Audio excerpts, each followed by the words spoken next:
Assalamualaikum, halo, nama saya Nur Emilia Rosnaida dengan NPM 101213334 dari kelas C9 Manajemen. Di sini saya akan menjelaskan beberapa materi pendidikan agama Islam 5 tentang Ma'rifatul Quran.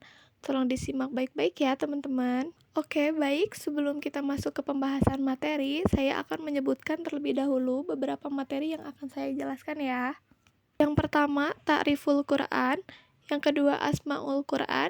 Yang ketiga, Muqtadal Imani bil Quran. Yang keempat, Akhtaru Nisyanil Quran. Dan yang kelima, ada Syurutul Infa'i bil Quran. Nah, yang pertama, Ta'riful Quran. Menurut bahasa, Quran berarti bacaan.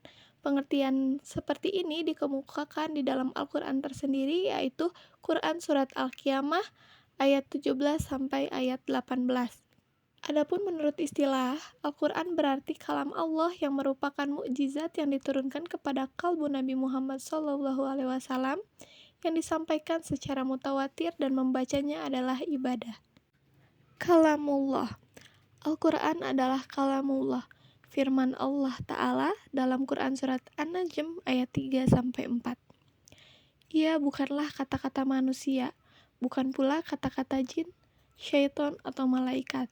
Ia sama sekali bukan berasal dari pikiran makhluk, bukan syair, bukan sihir, bukan pula produk kontemplasi atau hasil pikiran filsafat manusia.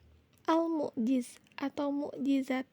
Mukjizat artinya suatu perkara yang luar biasa yang tidak akan mampu manusia membuatnya karena hal itu di luar kesanggupannya. Mukjizat dianugerahkan kepada para nabi dan rasul dengan maksud menguatkan kenabian dan kerasulannya, serta menjadi bukti bahwa agama yang dibawa oleh mereka benar-benar dari Allah Subhanahu wa Ta'ala.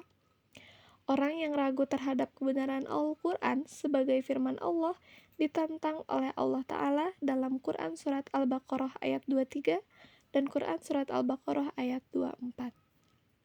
Al-Manqulu bitawaturi. Al-Quran ditulis dalam mushaf-mushaf dan disampaikan kepada kita secara mutawatir, sehingga terpelihara keasliannya. Berikut sejarah pemeliharaan Al-Quran sejak masa Nabi hingga pembukuannya seperti sekarang.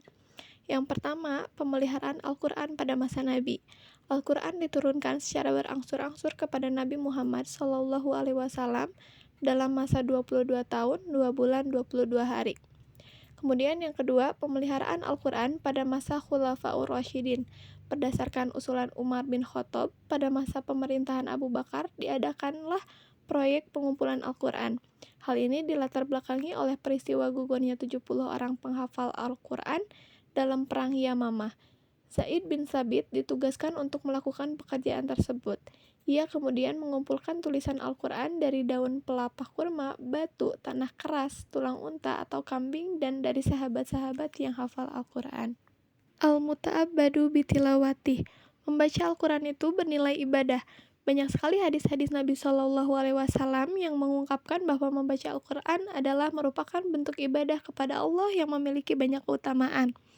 Hadis dari Abdullah bin Mas'ud bahwa Rasulullah SAW bersabda, siapa yang membaca satu huruf dari Al-Quran, maka baginya satu kebaikan dengan bacaan tersebut. Satu kebaikan dilipatkan menjadi 10 kebaikan. Semisalnya, dan aku tidak mengatakan alif, lam, mim satu huruf, akan tetapi alif satu huruf, lam satu huruf, dan mim satu huruf. Hadis riwayat Tirmizi. Hadis dari Tamim Ad-Dari bahwa Rasulullah SAW bersabda, siapa yang membaca 100 ayat pada suatu malam dituliskan baginya pahala sholat sepanjang malam. Hadis riwayat Ahmad. Asmaul Quran. Nama-nama Al-Quran. Allah Subhanahu wa Ta'ala menyebut Al-Quran dengan berbagai nama dan sifat, diantaranya Alkitab atau buku. Firman Allah dalam Quran Surat Al-Baqarah ayat 2, Al-Huda, petunjuk. Firman Allah dalam ayat kedua dari Surat Al-Baqarah dan juga firman Allah dalam Quran Surat Yunus ayat 57, Al-Furqan, pembeda. Firman Allah dalam Quran Surat Al-Furqan ayat 1, Ar-Rahmah atau rahmat. Firman Allah yang tercantum dalam Surat Yunus ayat 57 dan juga tercantum dalam Quran Surat Al-Isra ayat 82. An-Nur, cahaya. Firman Allah Subhanahu wa Ta'ala dalam Quran Surat An-Nisa ayat 174. Ar-Ruh, roh. Firman Allah Subhanahu wa taala dalam Quran surat Asy-Syura ayat 52. Asy-Syifa, obat. Firman Allah dalam surat Yunus ayat 57 dan surat Al-Isra ayat 82. Al-Haq, kebenaran. Firman Allah dalam Quran surat Yunus ayat 108. Al-Bayan, penjelasan. Firman Allah dalam Quran surat Al-Hijr ayat 1. Al-Mau'izah, pelajaran. Firman Allah dalam Quran surat Yunus ayat 57 dan Quran surat An-Nur ayat 34. Az-Zikr, pemberi peringatan. Firman Allah dalam Quran surat Al-Hijr ayat 9.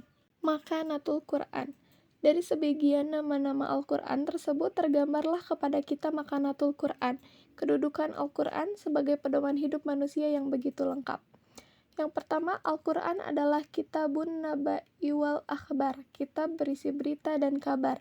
Yang kedua, Al-Quran adalah kitabul hukmi wa syariah, kitab hukum dan syariah. Yang ketiga, Al-Quran adalah kitabul jihad, kitab jihad.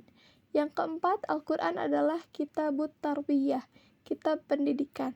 Dan yang kelima, Al-Quran adalah minhajul hayyah, pedoman hidup. Muqtadal imani bil Quran. Salah satu tuntutan keimanan bagi seorang muslim adalah al-imanu bi Quran, iman kepada Al-Quran. Keimanan tersebut mengandung beberapa konsekuensi berikut. Yang pertama, al-ansu bihi, akrab dengannya.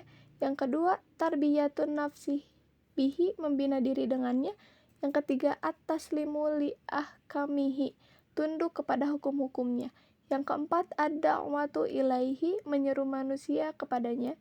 Dan yang kelima, iqamatuhu fil ardi, menegakkannya di muka bumi. Akhtaru nisyanil Quran.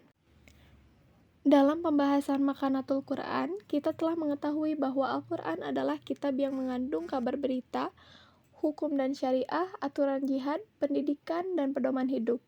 Apa akibatnya jika kita melupakan dan tidak mempedulikan Al-Quran? Ya, kita akan mendapatkan bahaya yang besar, yaitu dalalul mubin, kesesatan yang nyata, dayyikun harajun, sempit dada, ma'isyatun dan kun, kehidupan serba sulit, umyul basyirah, butanya mata hati, qaswatul qalbi, kerasnya hati, dulmun wazulun, kegelapan dan kehinaan, suhbatus syaiton, menjadi sahabatnya setan, an-nisyan, lupa diri, al-fusuku, munculnya kefasikan, an-nifaq, kemunafikan. Nah, sekarang masuk ke pembahasan materi yang terakhir ya, syurutul intifa'i bil Quran. Dalam pembahasan Asmaul Quran, kita telah mengetahui bahwa Al-Quran adalah kitab petunjuk, pembeda, rahmat, cahaya, roh, obat, kebenaran, penjelasan, pelajaran, dan pemberi peringatan. Ringkasnya, kita dapat menyimpulkan bahwa Al-Quran adalah kitab Allah Subhanahu wa taala yang mengandung banyak keberkahan bagi manusia. Namun, untuk mengambil keberkahan dan manfaat petunjuk Al-Quran, penting bagi kita untuk mengetahui syarat-syaratnya. Yang pertama, al-intifa'ul mawani, menghilangkan faktor-faktor yang menghambat pengambilan manfaat Al-Quran. Kedua, at-ta'adubu ma'ahu, beradab terhadapnya. Yang ketiga, husnut talaki, baik dalam mengambil manfaat dari Al-Quran. Yang keempat, al-iltifatu ila ahdafil asasiyah, berorientasi kepada tujuan asasi Al-Quran. Dan yang terakhir, litibau kafiyati ta'amulis sahabah, mengikuti tata cara interaksi para sahabat dengan Al-Quran. Itulah beberapa penjelasan materi tentang Ma'rifatul Quran. Mohon maaf apabila ada kekurangan dan kesalahan dari kata yang saya ucapkan pada penjelasan materi ini. Terima kasih. Wassalamualaikum warahmatullahi wabarakatuh.